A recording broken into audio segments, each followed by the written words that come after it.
The world flipped sideways and I crashed into the cabin wall hard enough to see stars. My eyes flew open to red emergency lights flashing across the ceiling like some nightmare disco. The ship moaned, not the normal creaking you get used to after a few days at sea, but something deeper. Something wrong. Like the whole vessel was being twisted by invisible hands. I tumbled off the narrow bed as my laptop went sailing across the room, followed by my camera bag and half the contents of the mini fridge. The floor angled in a way that made no sense. Ships this size didn't lean like carnival rides. The intercom crackled to life with a burst of static. All passengers proceed to... The voice cut out, replaced by feedback that made my teeth ache. Then, muster stations immediately. This is not a drill. Repeat, this is dead air. I grabbed jeans and a shirt from where they'd landed near the bathroom door, hopping on one foot as I pulled them on. The ship lurched again, throwing me against the porthole. Outside, all I could see was black water where stars should be. That's when I felt it. Cold water, creeping across my bare feet. I looked down and watched a thin line of seawater seep under the cabin door like some kind of liquid snake. The carpet darkened as it spread, and the smell hit me. Salt and something else. Something that reminded me of dead fish and old metal. The corridor outside erupted in screaming. I yanked the door open and stepped into chaos. Passengers in pajamas and bathrobes stumbled past, some dragging suitcases, others gripping life jackets they'd snatched from their cabins. A woman in a designer nightgown shoved past me, sobbing into her phone even though the screen showed no signal. "The stairs are flooded," someone shouted from up ahead. "We can't get through." I pushed against the crowd, trying to see what had everyone running. The main stairwell to the upper decks was maybe 50 feet ahead, but I could already hear it. Water rushing down the metal steps like a waterfall. An elderly man stumbled and hit the deck hard. I helped him up, his hands shaking as he grabbed my arm. "The whole front of the ship," he gasped. "Something hit us. Something big." The lights went out. Emergency lighting came on a second later, throwing everything into a sickly yellow hue that made the frightened faces around me look like zombies. The old man's eyes were wide with terror, and I could see my own fear staring back at me. I let the crowd push me forward until I got to the stairwell. Water poured down the steps in heavy streams, and I could see passengers trying to climb up anyway, losing their footing and tumbling back into the rising flood. A crew member with a flashlight was yelling something about other routes, but his words disappeared in all the chaos. That's when I spotted it. An emergency map mounted on the wall behind a sheet of cracked glass. I pushed my way over and examined the ship's layout, running my finger along the corridors. There, service passages that ran through the lower decks, connecting to maintenance stairwells that could get you up to the boat deck from the other side. Everyone else was fighting to get up the main routes. But if those were flooded... I checked the map again. The service corridors went down first, through the ship's belly, before linking to the backup stairwells. It meant going deeper into a sinking ship while everyone else tried to get higher. My grandmother's voice rang in my head. Something she used to say when I was little and afraid of the dark. "Sometimes, mijo, you have to go through the scary place to get to safety." The emergency lights went out again. In the sudden darkness, I heard something that made my skin crawl. A splash from somewhere behind me, too deliberate to be debris, too purposeful. I spun around, squinting into the yellow gloom. Passengers pushed past, but for just a second, I thought I saw something else. A pale shape standing perfectly still in the rising water at the far end of the corridor. Tall and thin, wearing what looked like a white dress. The lights steadied, and there was nothing there. just panicked people and dark water creeping up the walls. The ship groaned again, a sound like metal bones breaking. Water was pouring down the main stairwell faster now, and I could feel the deck tilting further under my feet. I made my choice. While everyone else fought their way toward the blocked stairs, I headed in the opposite direction, toward the service corridors, toward the belly of a dying ship. The water was ankle deep by the time I reached the maintenance door marked on the emergency map. Behind me, the sounds of panic grew fainter, replaced by something worse, the steady rush of the ocean claiming its prize. I pulled open the heavy door and stepped into darkness, my phone's flashlight cutting a thin beam through the black. The narrow corridor stretched ahead, already flooding, but still passable. For now. I waded forward, each step taking me deeper into the ship's belly, further from the chaos above. The water was shockingly cold, and I could feel it soaking through my jeans, but I kept going. Somewhere in the darkness ahead, I thought I heard another splash. The maintenance stairwell was a nightmare of twisted metal and rushing water. Each step down felt like descending into the ship's death throes, the groaning hull echoing around me like some massive animal in pain. My phone's flashlight beam cut through the darkness, revealing a corridor that looked nothing like the pristine passenger areas above. Water swirled around my knees, shockingly cold even through my jeans. The current tugged at my legs with surprising strength, carrying debris past me in a disturbing parade. Orange life preservers that bobbed like Halloween pumpkins, designer luggage spilling clothes into the flood, chunks of what looked like dining room furniture. A violin case floated by, followed by someone's laptop bag, the strap trailing behind it like a dead snake. I kept going, checking the emergency map I'd photographed on my phone. The service elevator should be just ahead, maybe 50 feet through this flooded corridor. My grandmother always said I was too stubborn for my own good, but right now that stubbornness was the only thing keeping me moving through water that felt like liquid ice. The elevator shaft appeared in my flashlight beam, and I felt my stomach drop. Water poured down from above like a waterfall, and I could see the elevator car itself was completely underwater. Sparks occasionally flashed from the control panel, throwing brief blue bursts across the flooded metal walls. Shit. The word echoed in the narrow space, swallowed almost immediately by the sound of rushing water. I turned to backtrack, looking for another route on the map, when my light caught something that made me freeze. A woman stood at the far end of the corridor, maybe 30 feet away, completely motionless in the swirling water like she was planted to the deck. She wore a white dress that looked old-fashioned somehow, with long sleeves and a high neckline. The fabric seemed to flow in the current, but she didn't budge. "Hey," I called out, my voice cracking slightly. "Are you okay? We need to get out of here." She didn't respond, didn't even turn her head, but slowly, deliberately, she raised her arm and pointed down a side passage I hadn't noticed before. I waded closer, my light sweeping across her face, pale skin, dark hair that hung wet around her shoulders. Her eyes were closed, or maybe just shadowed. Something about her stillness bothered me. Nobody stood that motionless in knee-deep rushing water. "Can you hear me?" I tried again, but she was already moving. Not walking. Gliding. Her feet didn't seem to push through the water the way mine did. She just moved, smooth as silk, around the corner into the passage she'd pointed toward. Every rational part of my brain screamed that this was wrong. People didn't move like that. People didn't stand perfectly still in flooding ship corridors. People didn't appear out of nowhere in the belly of a sinking vessel. But she'd pointed toward a way out, and the water was rising. I followed. The side passage was tighter than the main hallway, barely wide enough for two people. My shoulders scraped the walls as I pushed through water that had risen to mid-thigh.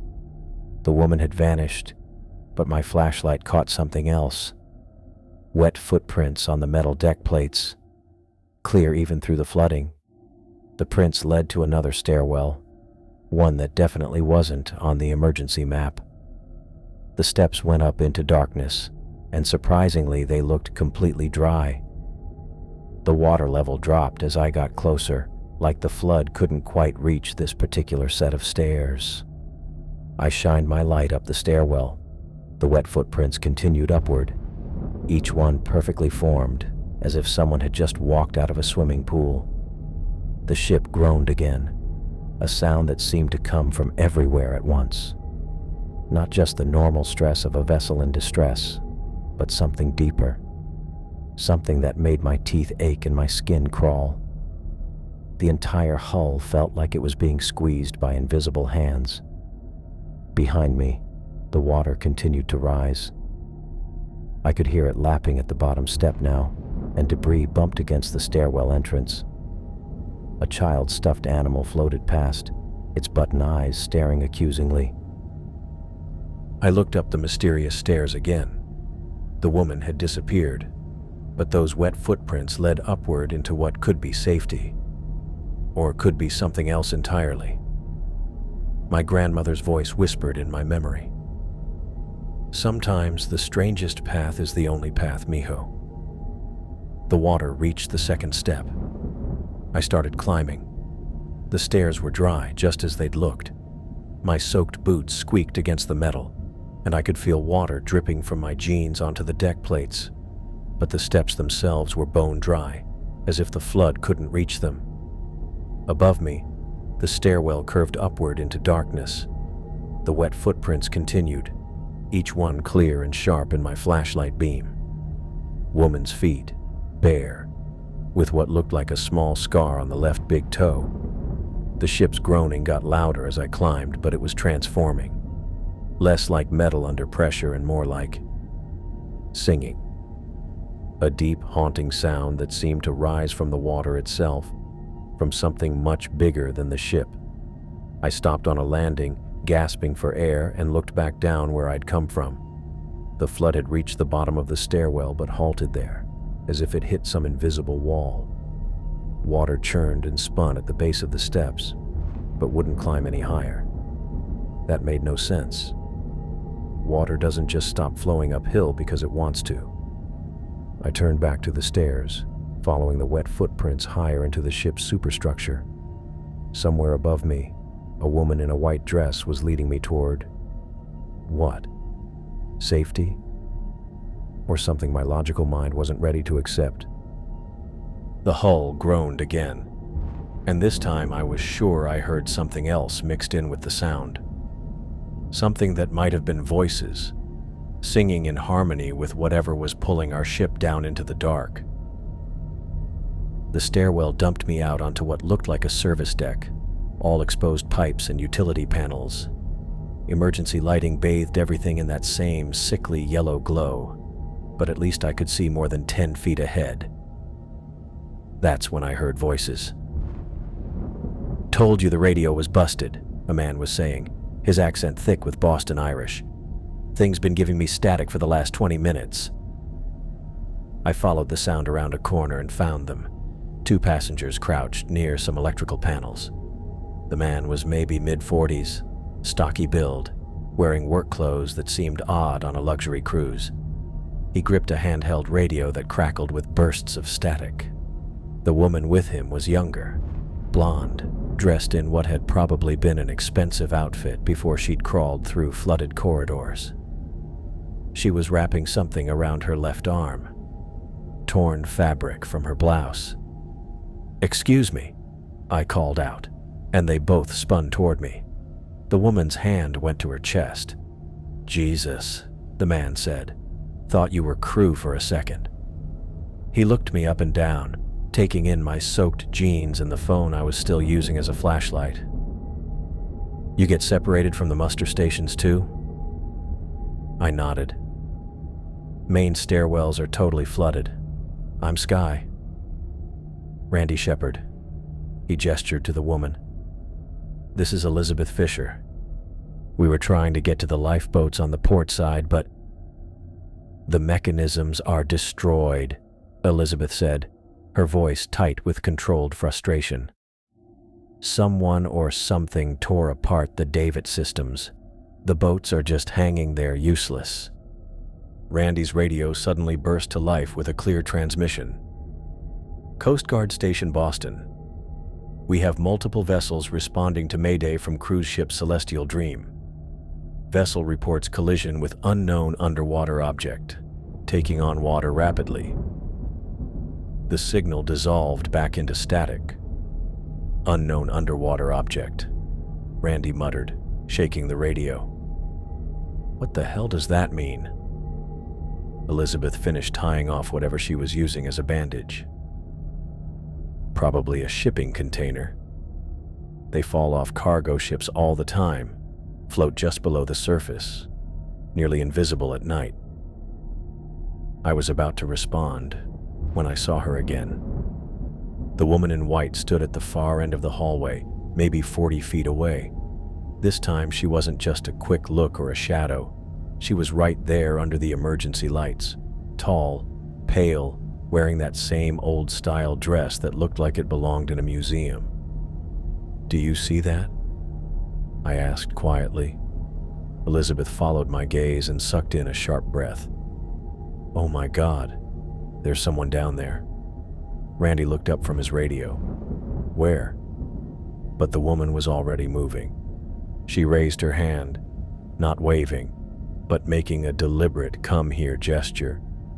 Then she turned and slipped around the corner, moving with that same eerie smoothness I'd noticed before. "Hey!" Randy shouted. "Lady, wait up!" We hurried after her, our footsteps bouncing off the narrow corridor walls. When we reached the corner, she'd vanished, but I could see wet footprints on the deck plates heading toward the ship's stern. "That was weird," Elizabeth said. She didn't seem panicked at all. "And did you notice her dress?" I had noticed. The fabric looked heavy, formal, with long sleeves and a high neckline. Something from the 1920s, maybe earlier. And there was something else. In the brief moment when the emergency lights had hit her directly, she'd looked almost see-through. I could swear I saw the corridor wall right through her. Randy was already brushing it off. Shock does funny things to people. She's probably just confused, wandering around in a daze. We need to focus on getting ourselves out of here. "The footprints lead toward the stern," I said, playing my phone's light across the wet marks. "Away from where the rescue efforts are happening." Elizabeth checked her watch. Somehow it had survived whatever had sliced her arm. "The bow is where they'll focus rescue efforts. That's where we should go." She was right, logically. But something about the woman nagged at me. The way she'd moved, that careful gesture, the fact that she'd shown up in the exact spot where I'd needed to find other survivors, and those footprints, perfectly shaped, like she'd just stepped out of a swimming pool, even though the hallway around them was barely wet. Randy's radio crackled again. Multiple hull breaches reported, vessel listing severely to starboard. The ship groaned and tilted further, throwing us against the wall. Emergency lights blinked on and off, and somewhere in the distance, I could hear rushing water getting louder. "We need to move," Elizabeth said. "Now." She was already walking toward the bow, toward the logical choice. Randy followed, still messing with his radio, but I found myself staring back at those wet footprints heading in the opposite direction. My grandmother's voice whispered in my memory, "Sometimes, mijo, the strangest path is the only path."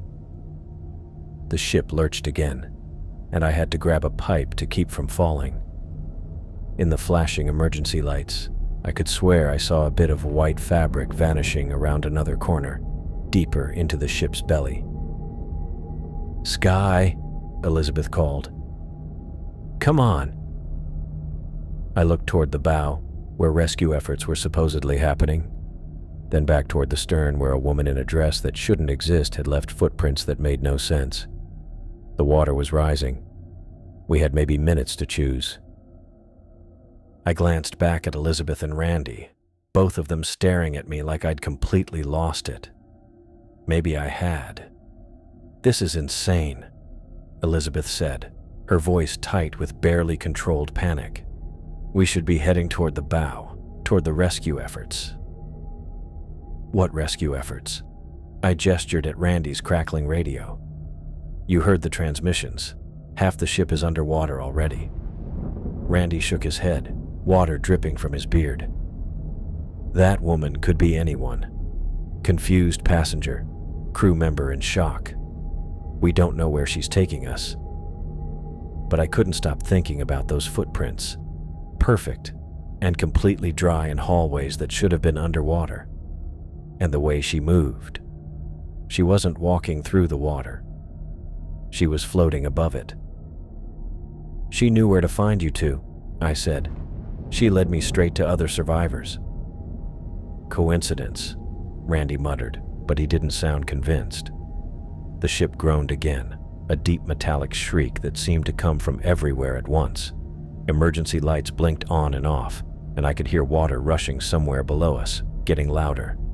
"We need to decide now," I said.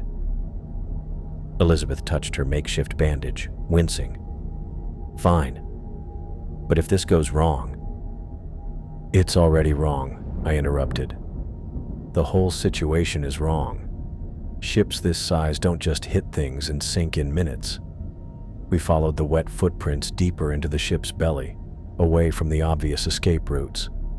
The hallways here were tighter, more basic, service passages that passengers weren't meant to see. The woman showed up again, maybe 20 feet ahead. This time she didn't vanish right away. She stood completely motionless in the ankle-deep water, her white dress swaying gently in the current, waiting. "Ma'am?" Elizabeth called out. "Are you injured? Do you need help?"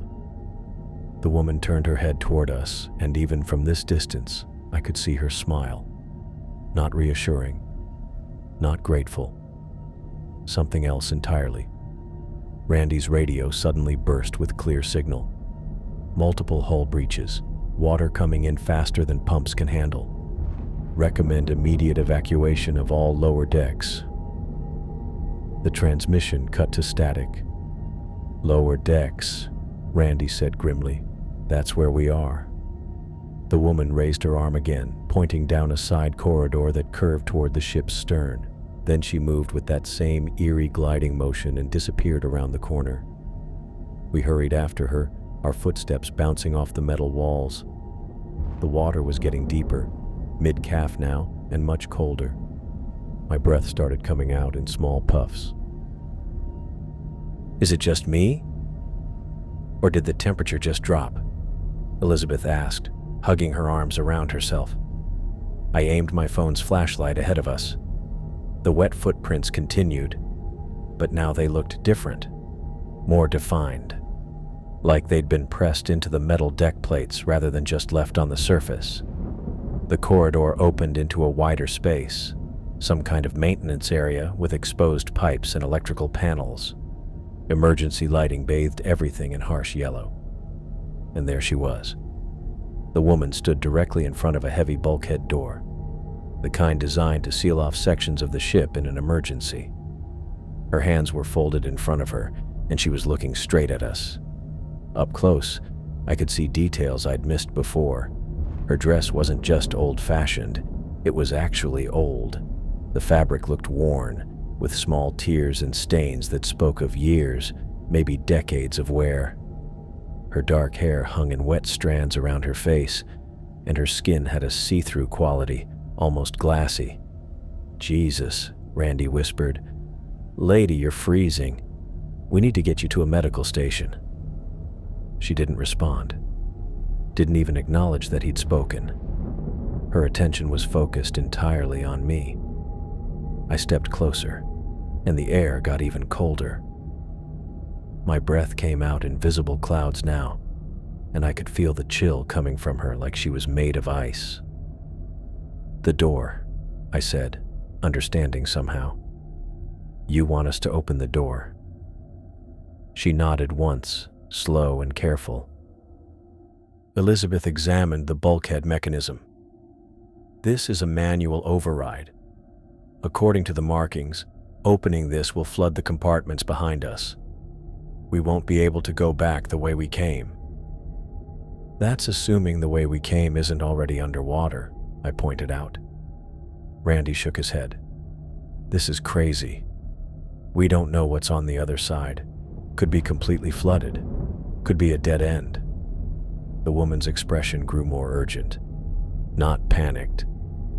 She seemed incapable of panic, but insistent. She raised her hand and pointed at the wheel mechanism that would open the door. I walked toward the override, and the cold got worse. It felt like standing next to an open freezer. But the chill seemed to go deeper than just air temperature.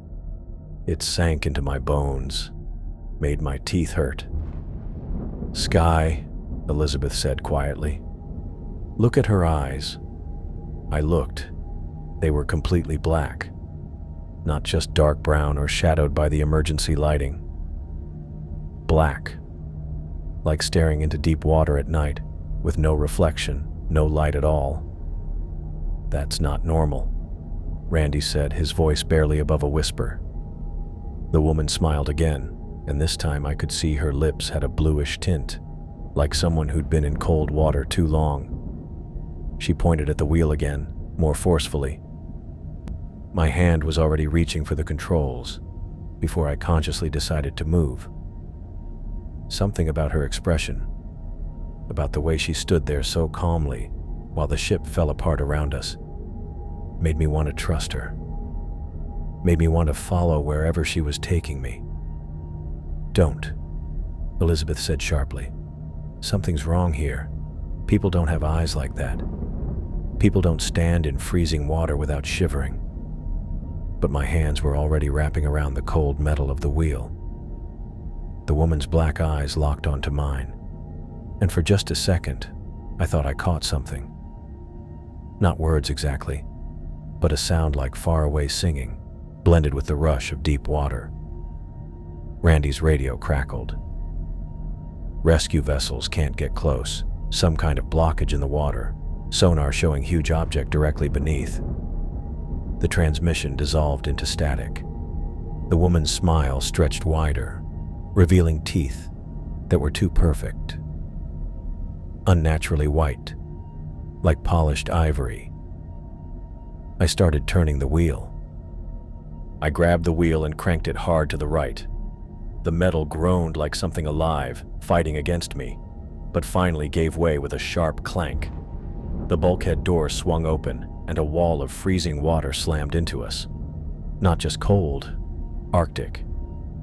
The kind of cold that hits your chest and makes your lungs seize up. I went down hard, my phone flying out of my hand and skittering across the deck plates. Elizabeth screamed as the current knocked her sideways into Randy, who was cursing in what sounded like Gaelic.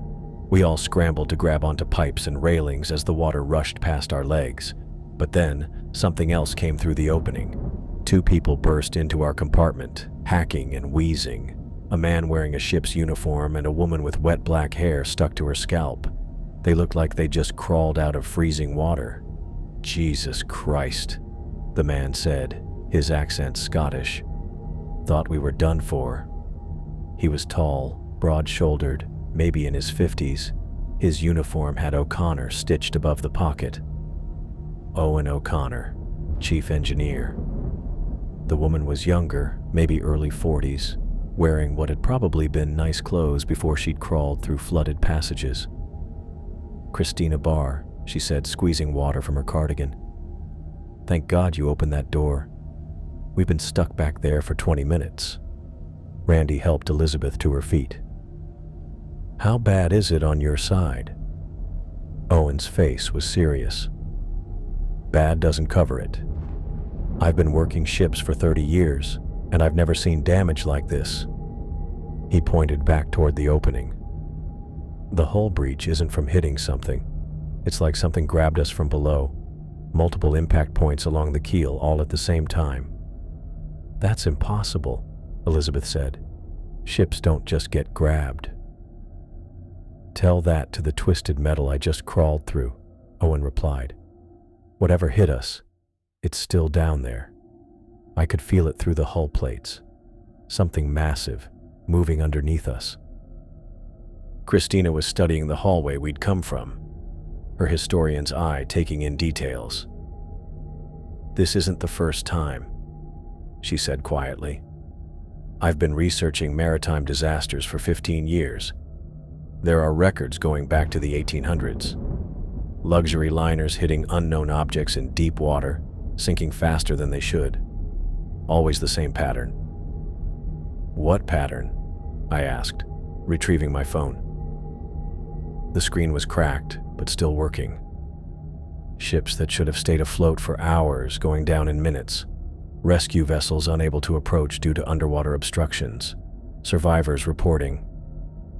She stopped mid-sentence, staring past us. I turned around and my stomach dropped.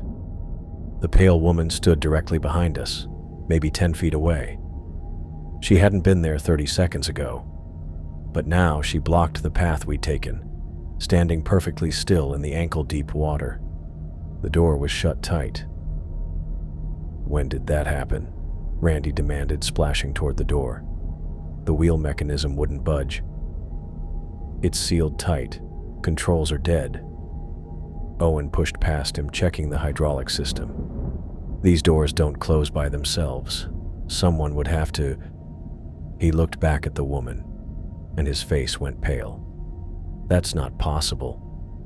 The woman raised her arm and pointed deeper into the ship, toward passages that should have been completely underwater by now. Her movement was slow, patient, like she had all the time in the world. Randy's radio suddenly crackled to life with perfect clarity. "This is Captain Morrison to all rescue vessels. Unable to maintain position. Underwater obstruction extends in all directions around our location. Repeat, we are completely surrounded. Something is blocking approach from..." The line went dead. "Surrounded by what?" Elizabeth whispered. I looked back at the woman, and something had changed. She wasn't see-through anymore. Her white dress still dripped constantly, leaving puddles that shouldn't exist in ankle-deep water, but her body had become solid. Real. Her black eyes locked on mine, and this time when she smiled, I could see every detail of her face. The blue color on her lips, the way her wet hair stuck to her skull, the small scar on her left temple. She looked like someone who had drowned a very long time ago. "We need to follow her," I said. Owen shook his head. "Those passages go down to the ship's bottom levels. They'll be totally underwater by now." "Then how is she standing there?" I asked. Nobody had an answer for that. The woman turned and started walking deeper into the ship, her bare feet silent on the metal deck. Behind us, the sealed bulkhead door groaned under increasing water pressure. We had nowhere else to go. I followed the woman deeper into the ship's belly, and the strangest things started happening. Wherever she walked, or floated really, the water level dropped. Not dramatically, but enough that we weren't sloshing through knee-deep flood anymore. Like her presence pushed the ocean back a few inches. "Anyone else notice that?" I asked, pointing at the receding water line around her feet. Owen nodded grimly. 30 years at sea, and I've never seen physics work that way. Christina had stopped to check a section of wall paneling, running her fingers along the joints. "This is weird. Look at the construction here." She pointed to where newer steel plates met older riveted sections. "This part of the corridor was built in the 1980s, but this section..." She moved her hand to an ornate brass fixture. "This is 1920s craftsmanship. Maybe earlier." "Ships get renovated," Elizabeth said, but she didn't sound convinced. "Not like this. These aren't renovations. They're completely different construction methods from different decades. It's like someone took pieces from multiple ships and welded them together." The woman had stopped about 20 feet ahead, waiting with that same patient stillness. Up close, I could see more details that made my skin crawl. Her white dress wasn't just wet. Water actually dripped from the fabric in a steady stream, forming puddles that shouldn't exist on a slanted deck. Owen spotted a maintenance cabinet bolted to the wall and pried it open with a multi-tool. Inside, wrapped in waterproof plastic, were logbooks and incident reports. He flipped through pages, his face growing darker. "What is it?" Randy asked. "Service records going back 20 years. Look at this." Owen held up a report dated 3 years ago. Crew member reported seeing a woman in white dress on sea deck during night watch. Next entry says he fell down a maintenance shaft and broke his leg. He flipped more pages. Here's another one. Passenger complained about a woman standing in her cabin at 3 a.m. Security found nothing, but the passenger had a heart attack that same night. Christina leaned over his shoulder. "How many cases are we talking about?" "Dozens. Always the same description. Pale woman in old-fashioned white dress, and always followed by accidents, injuries, or deaths." Owen's voice dropped. The crew started calling her the White Lady, some kind of ship's ghost. The woman turned toward us, and I swear the temperature plummeted instantly. My breath came out in visible puffs, and frost started forming on the metal pipes above our heads. Elizabeth took a step toward her. "Excuse me, we're trying to evacuate. Can you help us find a way to the upper decks?" The woman's mouth opened. Instead of words, the sound of rushing water poured out. Not like someone gargling or choking, like an actual river flowing from her throat.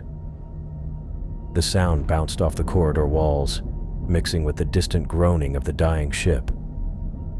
"Jesus Christ," Randy whispered, backing away. I forced myself to look down at the woman's feet. She wore no shoes, and her pale toes hung maybe an inch above the deck plates. Not standing, floating. Randy's radio suddenly crackled with something that definitely wasn't Coast Guard chatter.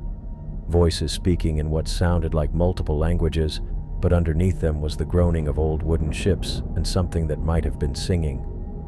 The melody was eerie, almost beautiful, but it made my teeth ache. "What frequency is that?" Elizabeth asked. Randy checked the display. "That can't be right. This is set to emergency channels only." The woman closed her mouth, cutting off the water sound, and turned away from us. She started moving again, leading us toward a section of the ship that looked even older than the rest. The walls here were covered with dark wood paneling instead of modern steel, and the lighting came from what looked like converted gas fixtures. We followed because we had no choice. Behind us, the sealed bulkhead door groaned under increasing pressure, and the water level was rising again now that she'd moved away from it. The corridor opened into a wider space with a spiral staircase leading down. The stairs were made of iron, with fancy Victorian-era metalwork that definitely didn't belong on a modern cruise ship, and they were completely dry. "That goes below the waterline," Owen said. "Should be completely flooded." The woman stood at the top of the stairs, looking down into the darkness below. Then she looked back at us, and for the first time, her expression seemed almost sad, like she was sorry for what came next. She started going down the spiral staircase, her white dress trailing behind her. Each step she took stayed bone dry, even though we were now definitely below the ship's waterline. The singing from Randy's radio got louder, and I could make out individual voices now. Men and women singing in harmony, their voices mixing with the sound of creaking wood and distant waves. "We can't go down there," Elizabeth said. "It's suicide." But above us, the ceiling started to groan. Water began seeping through the joints, and I could hear the ocean pressing against the hull plates. The woman paused halfway down the stairs and turned back toward us. Her black eyes caught our flashlight beams like dark mirrors, and when she smiled, I saw that her teeth were too white, too perfect. She raised her hand and motioned for us to follow. The ceiling groaned again, louder this time, and a thin stream of seawater began pouring through a crack in the metal above our heads. We started down the spiral staircase, following the strange woman into the dry darkness below the waterline, while the ship died around us, and voices from the deep sang us deeper into whatever waited in the crushing depths. The spiral staircase ended in a chamber that made my brain hurt just looking at it. The space stretched out in all directions, way bigger than our ship could possibly contain. I'm talking cathedral-sized, with wooden support beams that looked like they'd been salvaged from old sailing ships. The ceiling disappeared into shadows above us, and the walls, Jesus. The walls were covered with brass nameplates arranged in neat rows like some kind of maritime graveyard. "This is impossible," Owen whispered, his engineer's mind clearly struggling with the physics. "We're inside a modern cruise liner. There's no room for this." Christina had already moved to the nearest wall, running her fingers along the nameplates. "SS Waratah, 1909, she read aloud. "RMS Lusitania, 1915. MV Salem, 1980. Her voice got quieter with each name.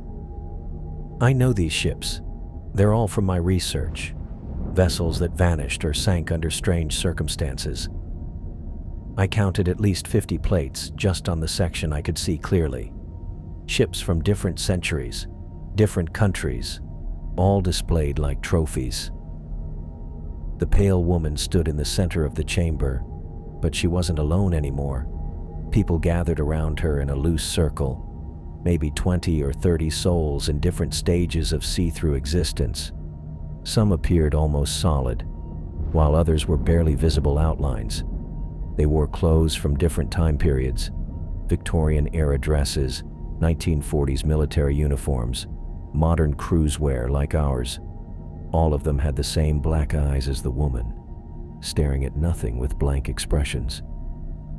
"Passengers," Elizabeth said, her voice barely audible. "They're all passengers." Randy backed toward the staircase, but when he spun around, the iron steps had disappeared. Just a solid wall where the entrance should have been. Owen noticed something on a wooden table near the far wall, an old leather logbook, thick with age and water damage. He opened it carefully, pages crackling under his fingers. "Multiple handwritings," he said, squinting at the entries.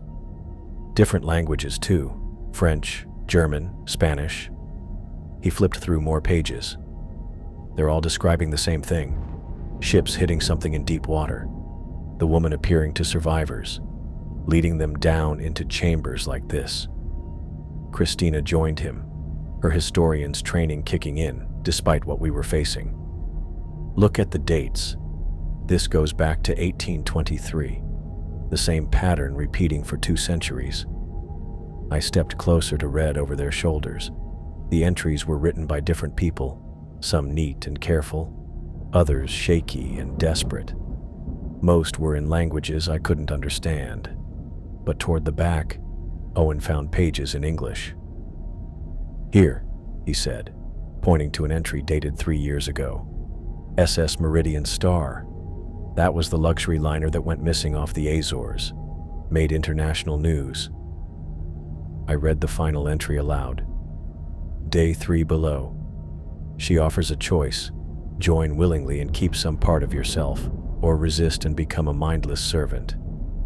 The others who fought back stand with her now, but their eyes are empty. They move when she commands, but speak no words of their own. Sarah chose to follow willingly yesterday.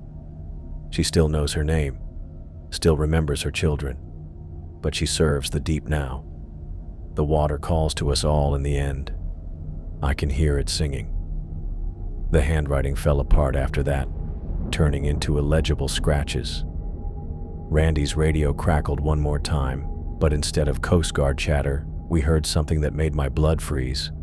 Children's voices, singing a lullaby in perfect harmony. The melody was beautiful and horrible, mixing with the sound of waves and creaking wood.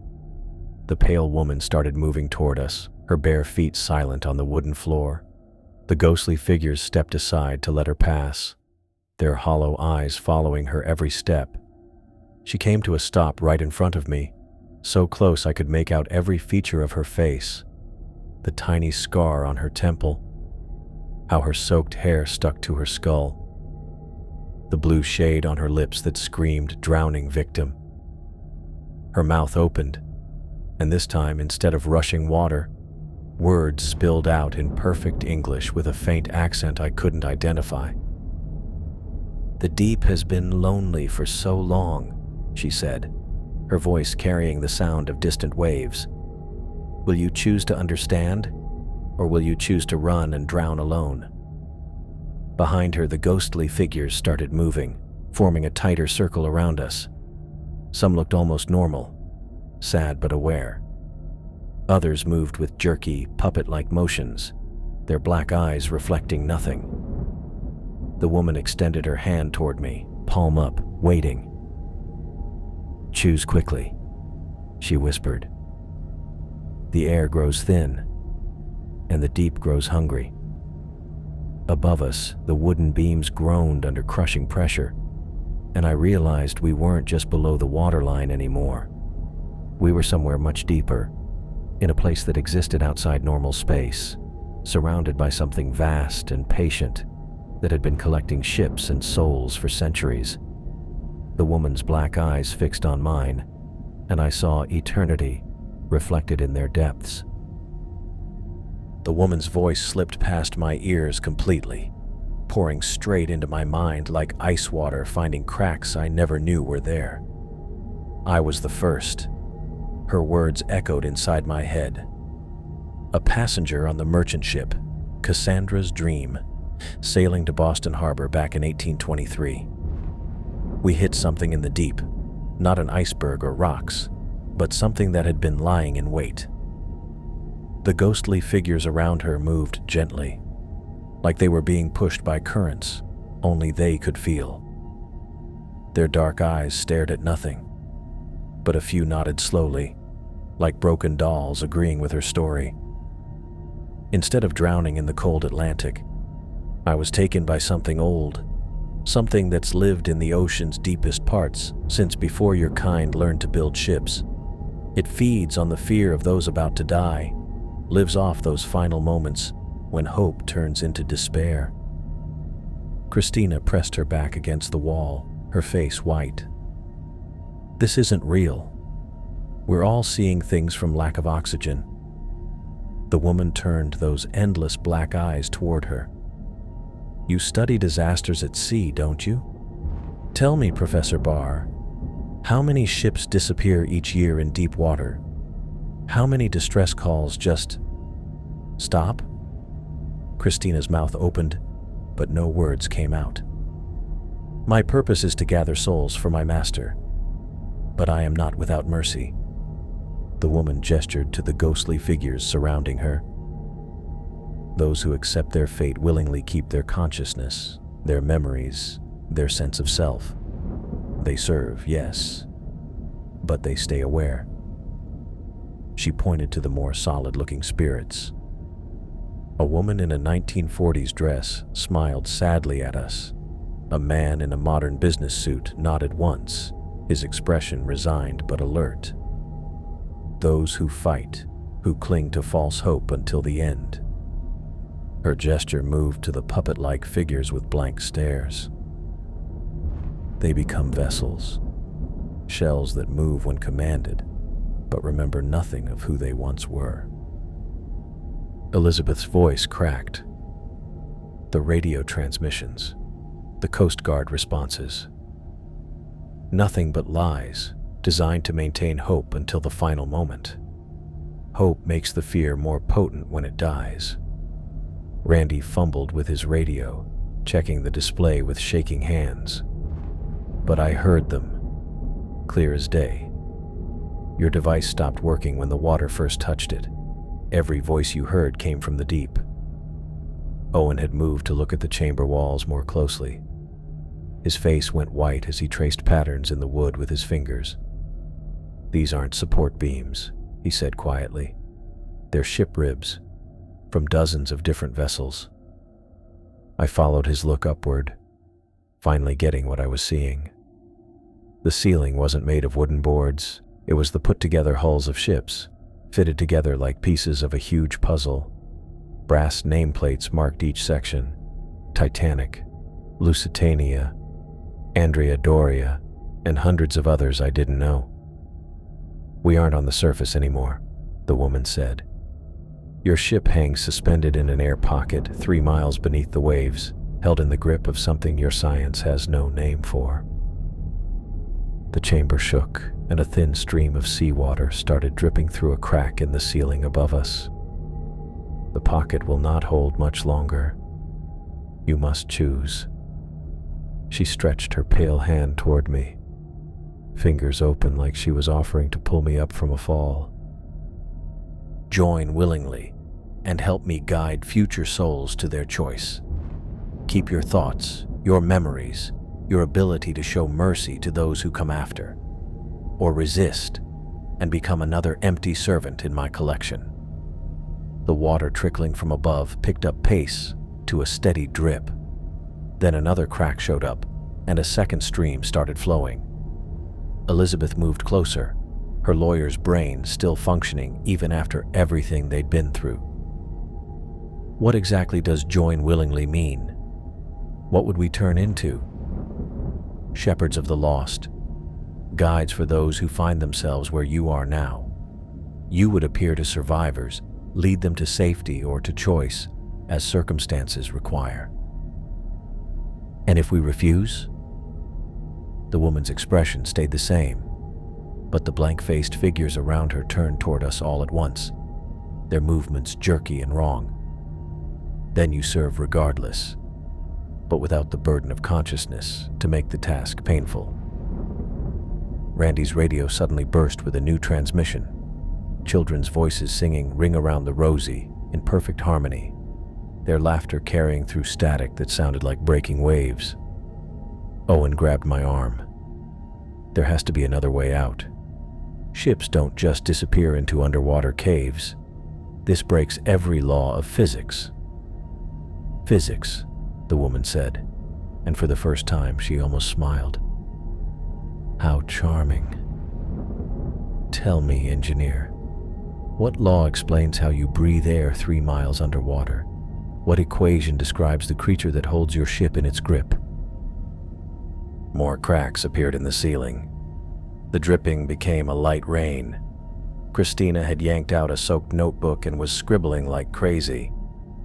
"If this is real, if we're actually here, then every sea mystery in history has the same explanation. Yes." The woman's dark eyes locked onto mine again, and I felt something huge and patient pushing at the corners of my mind. Not evil exactly, but completely foreign, like trying to grasp the thoughts of something that had been around since before the continents even existed. "You have maybe 2 minutes before the pocket collapses. Choose quickly, Sky Rojas. Your grandmother's stories prepared you for this moment, though she never knew it." My blood turned to ice. "How do you know about my grandmother?" "She saw me once as a child in Veracruz. I was gathering souls from a fishing boat that had run into our master. She was too young, too pure. I let her live. But she remembered. She told you stories of La Llorona, didn't she? Of women who walk between the world of the living and the dead?" The ceiling groaned. A chunk of wood dropped into the chamber, splashing into water that was now ankle-deep and rising fast. "She was getting you ready, though neither of you understood. You've always been pulled toward the spaces between life and death, between what's known and what can't be known. This is why." Elizabeth looked at Randy, then at Owen and Christina. "We're really going to die down here, aren't we? One way or another." The woman nodded once. "Death was decided when your ship struck my master. The only question now is what form your existence takes afterward." The water reached my knees. Above us, the ceiling cracked like an eggshell. and the ocean began pouring through in earnest. The woman's hand stayed outstretched, patient as stone, while the chamber filled with crushing darkness, and 3 miles of water bore down from above. The water crashed through the ceiling in sheets now, and I watched my companions face an impossible choice. Randy stepped back, shaking his head violently. "No. Hell no. I don't care what you are or what's down here. I'm not." His words cut off mid-sentence. His eyes went wide, then slowly filled with black ink, spreading from the pupils outward. The change happened fast. 1 second he was Randy Shepard from Boston. The next, he was something else wearing Randy's face. His expression went completely blank, like someone had just switched off a light behind his eyes. "Randy," Elizabeth whispered. He turned toward her like a machine, but nothing lived behind that movement. No spark of who he'd been, no trace of Randy at all, just a hollow body that still drew breath. Elizabeth glanced at the pale woman, then at Randy's blank stare, and knew what she had to do. She reached out and took the cold hand. But something different happened to her. Instead of that awful void, Elizabeth became see-through, her skin turning smooth like china. Her clothes changed into something from long ago, more fancy, but her eyes stayed sharp. Scared, yes, but still herself. "I can still think," she said, wonder and terror mixing in her voice. "I'm still me." Owen and Christina huddled together near the far wall, fighting in hushed, angry voices. "We have to try the stairs again," Owen insisted. "There has to be another way out." Christina shook her head. "You saw what happened to Randy. Fighting it just makes things worse." "I'm not becoming some bloody ghost." Owen broke away and ran for where the spiral staircase had been. I watched him climb the iron steps, his boots clanging against metal. But after 30 seconds of climbing, he appeared at the bottom again, stumbling back into the chamber like he'd walked through a door that led nowhere. He tried again. Same result. "The passage loops now," the woman said calmly. "There is no escape through denial." Christina walked forward and took the woman's other hand. Her change was gentler somehow. She became see-through, but kept her historian's sharp look, studying her own transformed body with scholarly interest. Owen tried the stairs a 3rd time, then a 4th. Each attempt brought him back to the chamber, more frantic and hopeless. Finally, he slumped against the wall, staring at his hands as the water reached his waist. The woman turned to me. The water was at my chest now, freezing cold and rising fast. "Your choice shapes more than your own fate," she said, her voice cutting through the sound of rushing water. "Those who join willingly can influence my decisions, guide me toward mercy when possible, help future souls understand their options rather than face them blind with terror." I looked at Elizabeth, who gave me a small nod. She was still herself, just changed somehow. Then I turned to Randy, who stared at nothing with those awful blank eyes. What exactly would I become? A shepherd, a guide. You would appear to survivors as I appeared to you. Lead them through the flooded passages, help them reach the choice with some understanding of what they face. She paused. Sometimes you might spare them entirely, if circumstances allow. Sometimes you might grant them quicker deaths rather than prolonged suffering. The deep creature values the fear, but it does not require cruelty. The water reached my neck. Owen was treading water now, still trying to find an escape route that wasn't there. "And if I refuse?" She gestured toward Randy. "You serve regardless, but without consciousness to burden you with memory or regret." I thought about my grandmother's stories, about La Llorona walking between worlds, collecting souls but sometimes showing mercy, about the spaces between life and death where different rules applied. The water touched my chin. Elizabeth spoke up, her new voice carrying a strange double tone. Sky, I can feel it. The knowledge. I understand things now that I never could before. The patterns Christina studied, the maritime mysteries. They're all connected to something huge and old that's been here since before humans learned to sail. But you're still you. I'm still me. Changed, but still me. The woman's black eyes locked onto mine. Your grandmother saw me once, in the waters off Veracruz. A fishing boat had run into our master. She was 7 years old, hiding in the boat's belly while I gathered the grown souls. Too young to choose, too pure to take. I let her live, but she remembered. Every story she told you was getting you ready for this moment. The water reached my mouth. I had to tip my head back to breathe. She knew. She suspected. The old ones often do. They understand that some paths lead to places where the living and dead walk together. Owen made one last desperate attempt to dive down and search for another way out, but the chamber had no other exits, just walls covered in brass nameplates from hundreds of years of lost ships. The woman's hand stayed extended, patient as stone. Around her, the ghostly figures moved in the rising water, some aware and sad, others empty and mechanical. I thought about spending forever as a conscious guide in this supernatural place, helping future victims understand their choice.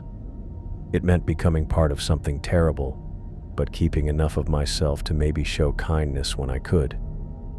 The other option was losing everything that made me who I was. The water reached my nose. In seconds, I'd be completely submerged. I stretched out and grabbed her ice-cold hand. The cold hit me like electricity, but not the kind that hurts, the kind that rewrites everything down to my bones. My hand locked around hers, and I felt my body dissolving and reforming at the same time, like ice melting and refreezing in fast motion. The feeling was beyond words. I became lighter, more see-through, but my thoughts didn't fade. If anything, they got sharper. Details I'd never noticed before came into crystal focus. The grain pattern in the wooden walls, the exact pitch of water dripping from the ceiling, the way sound carried differently through this supernatural space. My name was Margaret, the woman said, her voice now carrying warmth it hadn't possessed before. Margaret Whitmore, passenger aboard the merchant vessel Cassandra's Dream, bound for Boston to meet a fiancé I never saw. I looked down at my hands. They were still my hands, but I could see through them to the chamber floor below. The water kept rising around us, but it didn't feel cold anymore. Nothing did. You retain your consciousness because you chose willingly, Margaret continued. Your thoughts, your memories, your ability to feel compassion, all preserved. But you serve the deep now, as I have served for 2 centuries. The chamber started to fade around us, walls melting away like paint in the rain. The brass nameplates blurred and disappeared, the ghostly figures scattered like smoke. Even Owen vanished, though I caught a glimpse of his face going blank and hollow as the change he'd been fighting finally took hold. Reality changed. I found myself standing in a completely different hallway, wider, more industrial, with pipes running along the ceiling and the bright white glare of LED emergency lights. The water here was only ankle deep, but climbing fast. This wasn't our cruise ship. The walls were painted steel instead of fancy wood panels, and everything smelled of diesel fuel and rust. Cargo vessel, Margaret said, appearing beside me. The MV Northern Star, bound from Halifax to Liverpool. Struck our master approximately 4 minutes ago. I could feel it now. Something lurking beneath us. Not evil exactly, but huge and waiting and completely foreign. Something that had lived in the deep trenches since before continents formed, feeding on the fear of drowning souls. 3 survivors, Margaret continued, pointing toward the blinking emergency lights ahead. Making their way through the flooding compartments, just as you did. I felt the pull right away, a need to show myself to them, to lead them through the maze of flooded passages toward the deep places where the choice waited. But underneath that need, I sensed something else. A small space of free will, like a pocket of air in a flooded room. I could lead them quickly to their fate, or I could give them time to understand what they faced. The choice is always yours, Margaret said, reading my thoughts. Speed or mercy. Both serve our master's purpose, but one allows for comprehension. Elizabeth appeared on my other side, her lawyer's suit now a flowing dress from some earlier era, her skin carrying that same translucent quality. But her eyes were sharp and aware, studying our new environment with the same analytical mind she'd possessed in life. I can feel them, she said quietly. Their fear, their confusion. They think they're going to be rescued. Through the walls, I could hear voices, 2 men and a woman, arguing about which way to go to find the lifeboats. Their words came through clearly, even with the steel barriers between us, like the ship was built to carry sound right to our ears. The woman is a marine biologist, Margaret said. Dr. Sarah Chen, studying deep-sea ecosystems. Ironic considering where she'll end up. The men are crew members, the first mate and a junior engineer. I felt myself pulled toward their voices, my changed body gliding through the flooded corridor with surprising ease. The water didn't slow me down. My feet barely touched the deck plates. I was becoming something between human and force of nature. Remember, Margaret whispered as we approached the survivors. Those who understand their choice retain more of themselves afterward. Fear makes the transformation more violent. The emergency lights blinked ahead, and I heard the woman's voice more clearly now. The hull breach is too big. We need to get to higher ground and wait for rescue. I could show myself now, step around the corner and start leading them toward their fate. Or I could wait, let them struggle a bit longer, give them time to wear down their hope naturally before offering my help. Elizabeth looked at me, her face sad but set. We were them just minutes ago. And now we're something else, I replied, feeling the weight of eternity settling around my shoulders like a heavy coat. The ship groaned around us, metal stressed beyond its limits by the creature's embrace. Somewhere far below, in chambers that existed outside normal space, new brass nameplates were being prepared. The MV Northern Star would join the collection. Its passengers and crew would face the choice, and the cycle would continue as it had for centuries. I walked toward the emergency lighting, toward the voices of the doomed, beginning my eternal task as shepherd of the lost. Behind me, Margaret and Elizabeth followed, 3 guides walking the corridors of a sinking ship in the crushing depths where sunlight never reached. The deep was patient. The deep was hungry. And now, I was part of its endless harvest,